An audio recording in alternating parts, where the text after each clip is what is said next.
Gininto ang puso'y mahirap hanapin. Sa mundong ibabaw, bihira ang may angkin.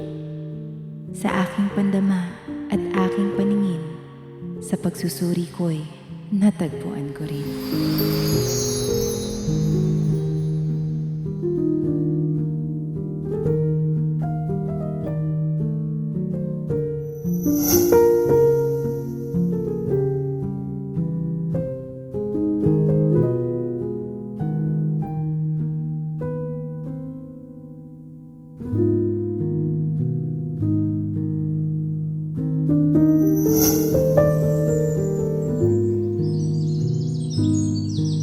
Ako si Marilyn Chuang, isang anak, isang ina, at isang leader.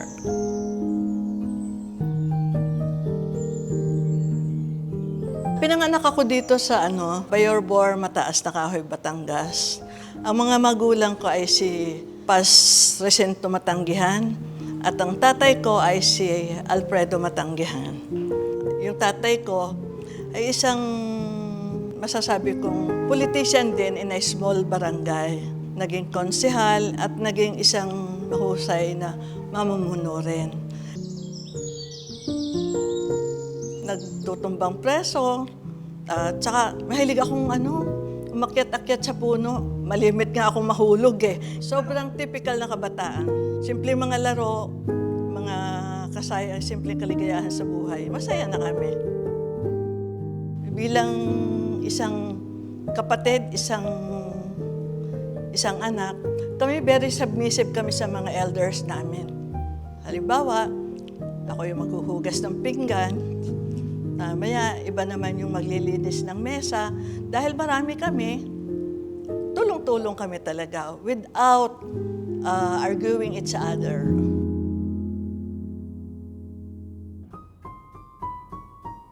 Pagkagaling ko sa eskwela, tumutulong akong magtahi. Gumagawa ako ng ice candy noon.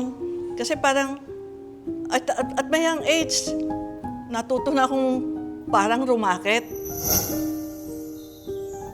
Ang mabuting puso sa kanya ay likas. Mula pagkabata, aking nang namalas. May mababang loob, di mapagmataas. Kaya binigay, halos bumubulak. Elementary ako, bumraduate ako na valedictorian. Pumasok sa isip ko na gusto ko civil engineering course. So, yun naman kahit na mahirap, pinilit ko pa rin aralin ang civil engineering, and then nagtrabaho ako sa Engineering Equipment Incorporated bilang designer, estimator. And then, diyan nga mismo, tinatawag nila akong, yan na naman si General Merchandise. Kasi ang dami kong dalang paninda.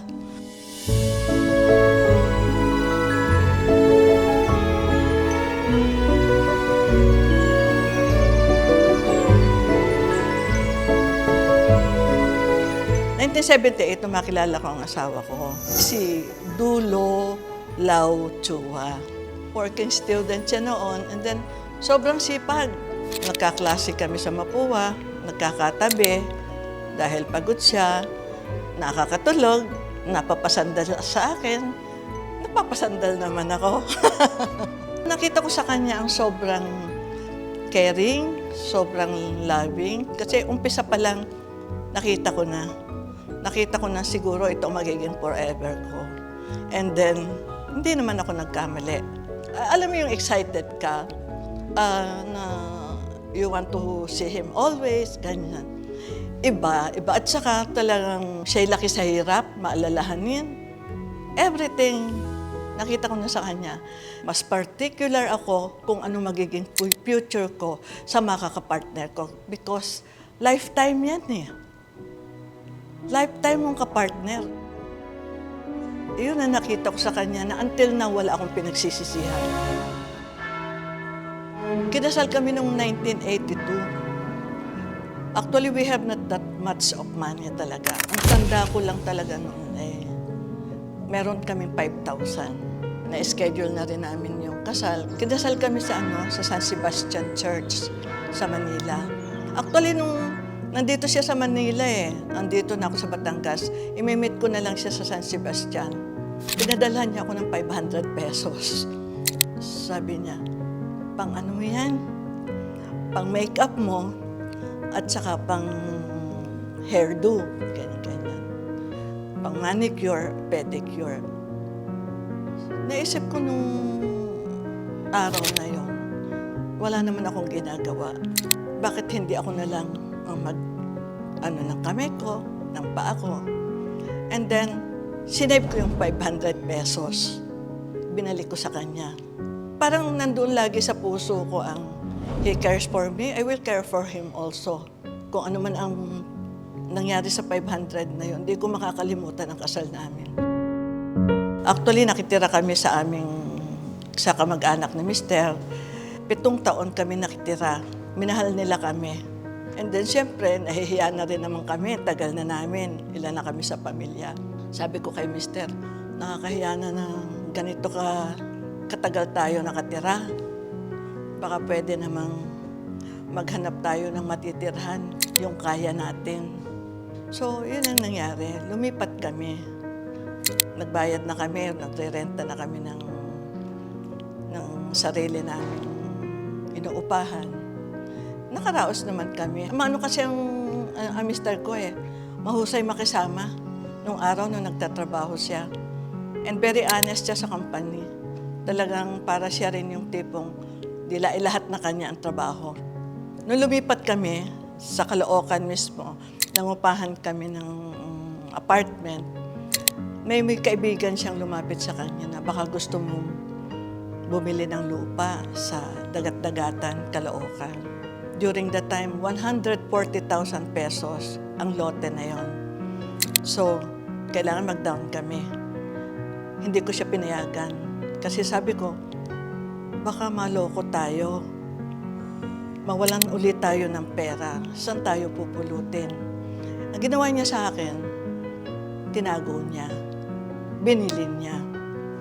Na it so happen, pag magandang intensyon siguro ng tao, maganda rin ang plano ni Lord.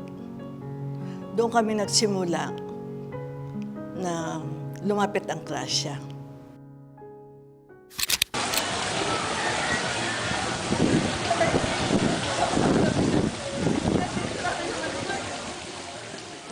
Nawala si Mister nung iniwan kami ng June 2014. That was a week after his stem cell. Siyempre, we're all thinking for the better of his health. Tumuloy siya doon. And then kasi sobrang sipag niya. Ang dami na agad niyang booking pagdating niya ng Pilipinas. Wala siyang pahinga. Kailangan pala pagka nag-stem cell ka, that is parang you have to rest. Bawal palang mapagod. So, after a week, nakaramdam siya, nag-chill na siya. Nagtatanong siya, what's happening to me? What's happening to me? Yan, nung si Mister namatay, parang nabigla kami lahat. Pero in a way, ginawa niya yung komportable ang buhay namin nung sa pag-alis niya. We have shared legacy. Pero ang legacy ng asawa ko, yung maipagpatuloy ang kanyang ginagawa sa kapwa, sa mga tao, na matulungan niya, lalo na yung nangangailangan. And I think, nagmaterialize naman dahil ang mga bata mismo, tinutuloy nila ang kung anong gusto ng papa nila. To be remembered as, and extend niya sa mga anak niya. Nung mawawala si Mister, siguro mga after a month, tinry kong buksan yung shared cabinet namin. Nung nabuksan ko, nakita ko doon, ang dami niyang ampaw, mga envelope. Ito yung mga itinutulong niya sa mga tao na kung sino mang lumapit, mga kapatid, mga tiyahin, kahit na sino ka mag-anak, kaibigan o ano, dito niya idinudukot ng iniaabot.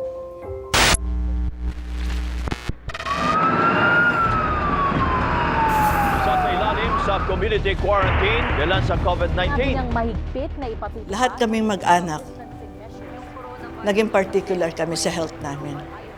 Kaya nung time, kami nung tag-COVID, maingat kami eh. Pero nabiktima ako, nobody knows naman kung sino talaga magkaka-COVID. Pero kaya nga sabi ko, nung makaligtas ako doon, kasi naging severe ako eh. Nung makaligtas ako doon, sabi ko nga, ang dami ko pa lang dapat ipagpasalamat. Ang dami kong dapat ipagpasalamat. Actually, wala naman sa aming nagbe-birthday. Tama na sa amin, pag may cake, may candle, kakantahan namin. That's it. Pag may time kumain ng sa labas, kain. Pero ngayon parang lagi nang, pag naiisip ko, ang sarap mabuhay. Ang sarap mabuhay. Panalangin ko nga eh. Siyempre, hindi mo maaalis sa mga kapatid ko, sa mga nagmamahal sa'yo na may pangangailangan din. Pero I hope na itong birthday ko ay maging isang paraan para kami magkasama-sama din. Parang na-feel ko rin na, teka, na-bless na ako ng husto sa health ko, nakaligtas ako kung sa ano-ano. Siyempre, may pacemaker na rin ako. So sabi ko nga, why not try to spend? Hindi naman ako naging sobrang maluho. Basta, happy ako. Pag nagta-travel ako abroad, dati, kasama ko yung mga kapatid ko, and we enjoy shopping.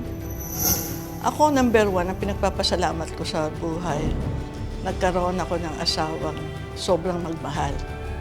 Binagyan ako ng 4 na anak na sobrang mababait, sobrang mapagmahal sa magulang, at lalo na rin sa kanilang mga anak, at lalo na rin sa kanilang mga tauhan. We cannot be successful sa buhay kung hindi natin kapartner sila. And that patience in my life, in myself, brought me to this simple woman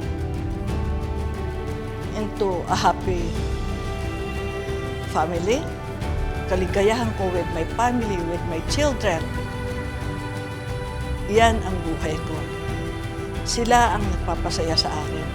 Kaya, para sa mga anak ko, lahat ng pangangailangan ko, nandyan sila. Sobrang mapagmahal sila. Sa dami ng taong iyong pinasaya, sa oras ng lungkot ay pinaligaya. Sang taong mang ikaw hindi nagsimba, sa mata ng Diyos, laging dakila ka. Sa oras na ito, kita'y puputungan ng koronang ginto ng iyong kabutihan. Nagmula sa aking pusong nagmamahal, para lang sa iyong pusong ginintuan. Nagmamahal, Ate Flor.